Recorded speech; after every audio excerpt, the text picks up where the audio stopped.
एक ऐसी खामोश आदत है जो बिना कोई शोर मचाए हमारी शांति और हमारे आत्मविश्वास को धीरे धीरे पूरी तरह से खोखला कर देती है।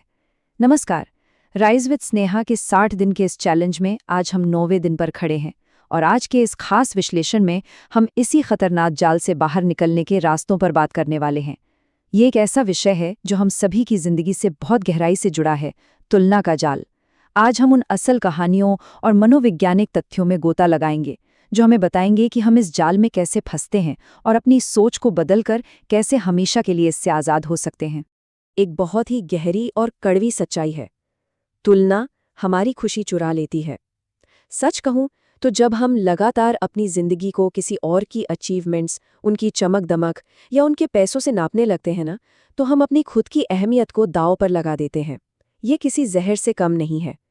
ये हमें ये सोचने पर मजबूर कर देता है कि हमारे पास जो कुछ भी है वो कभी काफ़ी नहीं है, और यहीं से हमारी अंदरूनी शांति खत्म होनी शुरू हो जाती है। क्या कभी रात में सोते वक्त या अकेले बैठे हुए मन में ये भारी सा सवाल गूंजा है कि यार बाकी सब जिंदगी में इतने आगे क्यों निकल गए हैं? आज के इस दौर में जहां हर तरफ बस सफलताओं का ही शोर सुनाई देता है, ये सेल्फ डाउट, ये आत्मसंदेह एक बहुत बड़ा संकट बन गया है। ऐसा लगता है जैसे हर कोई बस जीत रहा है, हर किसी की जिंदगी सेट है और बस हम ही कहीं पीछे छूट गए हैं। इसका जो भावनात्मक बोझ होता है ना, वो बहुत भारी होता है। अब देखिए, ये सिर्फ एक एहसास नहीं है, इसके पीछे एक बहुत बड़ा मनोवैज्ञानिक सच भी है। इसे सोशल कंपैरिजन बायस या सामाजिक तुलना पूर्वाग्रह कहा जाता है। 1954 में मनोवैज्ञानिक लियोन फेस्टिंगर ने ये थ्योरी दुनिया के सामने रखी थी। होता क्या है कि जब हम खुद से ऊपर या ज्यादा सफल दिखने वाले लोगों से अपनी तुलना करते हैं तो हम मानसिक रूप से पूरी तरह टूट जाते हैं। इससे हीन भावना और यहाँ तक कि डिप्रेशन जैसी स्थितियां जन्म लेती हैं। हम ये बिल्कुल भूल जाते हैं कि हमें सिर्फ सामने वाले की सफलता दिख रही है, उसके पीछे का संघर्ष नहीं। और इस आग में सबसे ज्यादा घी डालने का काम करता है सोशल मीडिया। ये एक बहुत बड़ा भ्रम है। रील और रियलिटी का जो फासला है वो बहुत गहरा है। आपने ध्यान दिया होगा, अभिनेत्री अनन्या पांडे ने भी हाल ही में इस बात का जिक्र किया था कि सोशल मीडिया एक झूठी दुनिया बनाता है क्योंकि वहां कोई भी अपने दुख या अपनी विफलताएं नहीं डालता। जरा सोचिए, हम दूसरों के चुने हुए बेहतरीन पलों की तुलना अपने रोजमर्रा के असल संघर्षों से कर रहे हैं। ये तो कोई मुकाबला ही नहीं हुआ ना। और इसी वजह से स्क्रीन को बस बिना सोचे समझे स्क्रॉल करते रहना आज के समय का एक बहुत बड़ा खतरा बन चुका है। हम बस कुछ पलों की खुशी यानी क्विक डोपामाइन हिट्स के गुलाम बनकर रह गए हैं। हम ऑनलाइन वैलिडेशन ढूंढते हैं। जो डिजिटल दुनिया की चमक हम देखते हैं और जो हमारी असली दुनिया की सच्चाई है, उसके बीच की ये बढ़ती हुई खाई हमारे अंदर सिर्फ बेचैनी, एंग्जाइटी और असंतोष भर रही है। चलिए, इस उलझन को सुलझाने के लिए एक बहुत ही प्यारी और प्राचीन कहानी का रुख करते हैं। रोहन नाम का एक लड़का था जो हमेशा दूसरों से खुद को कमतर मानकर दुखी रहता था। एक दिन नदी के किनारे उसे एक साधु मिले।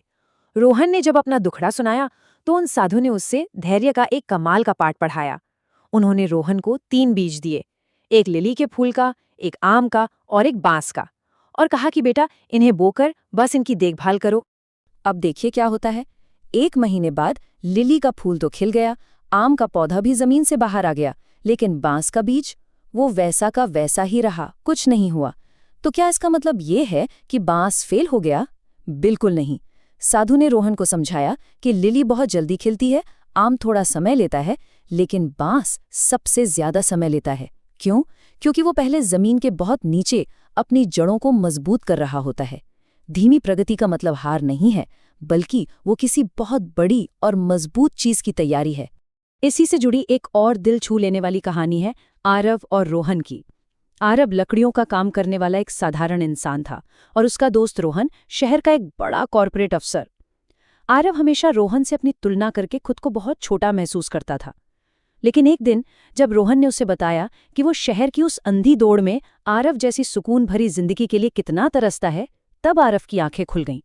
सच है ना, एक आम के पेड़ पर कभी गुलाब नहीं उग सकते। हर इंसान का जीवन पूरी तरह से अलग है। ये कोई एक ही ट्रैक पर हो रही रेस नहीं है कि हम एक दूसरे से आगे निकलने की होड़ में लग जाएं। और बिल्कुल यही एहसास आदित्य नाम के एक लड़के को भी हुआ था। वो हमेशा अपने क्लास के टॉपर दोस्त और अपनी बहुत ही होशियार बहन से खुद को कंपेयर करके निराश रहता था। एक दिन उसकी दादी ने उसे अपने बगीचे में ले जाकर एक बहुत गहरी बात सिखाई। दादी ने कहा कि देखो, हर पौधा अपनी एक अलग गति से अपने समय पर बढ़ता है। तुम एक पौधे की तुलना दूसरे से कर ही नहीं सकते। उस दिन आदित्य को एक लाइफ चेंजिंग बात समझ आ गई। किसी और इंसान की सफलता का मतलब ये बिल्कुल नहीं है कि आप विफल हो गए हैं। अब इन पुरानी कहानियों से निकलकर अगर हम आज की भागदौड़ भरी जिंदगी को देखें, तो मन में एक बहुत वाजिब सा सवाल आता है, क्या कभी शुरुआत करने में बहुत देर हो जाती है? हम अक्सर हार मान लेते हैं ये सोच के कि बाकी लोग तो बहुत आगे निकल गए, अब तो मेरी उम्र ही निकल गई। लेकिन क्या ये सच है? जरा असली दुनिया के इन कमाल के उदाहरणों को देखिए, आपके रोंगटे खड़े हो जाएंगे। लुइस हे ने अपना इतना बड़ा पब्लिशिंग एम्पायर 58 साल की उम्र में शुरू किया था।